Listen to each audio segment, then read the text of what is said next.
we're gonna work on our chop and lift squats. This is a little bit of a variation from the normal squats where you're squatting down and coming up, but the form is very similar. The difference here is we're gonna actually be working in a diagonal pattern. I use this all the time with runners who are working on trying to get back to running because of a knee issue or an ankle issue. We're gonna add a little bit of pivoting through motion, but this also gets our upper body and our arms involved. So I have probably the biggest ball I can find here, but it looks like it's heavier than it is.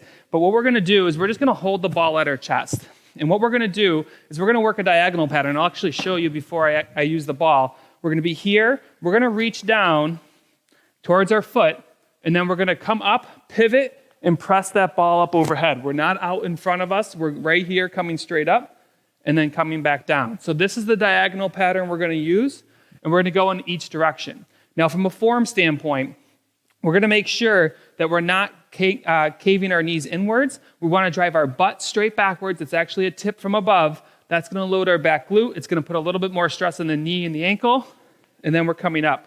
You'll notice that I'm pivoting from this foot.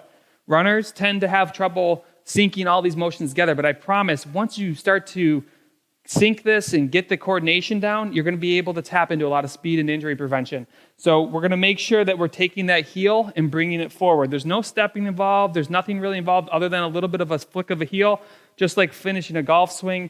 You probably don't golf like me, but hopefully that makes sense. So what we're gonna do with the ball is we're gonna come down. Notice how my knees aren't coming in, they're still out. We're gonna come up and press that ball up overhead, come down, up overhead. Now you're gonna do 10 in each diagonal. 2 to 3 sets works really well. You can follow the instructions on the screen for that, but give this one a try if you're looking to progress from your normal squats and maybe even get your arms involved.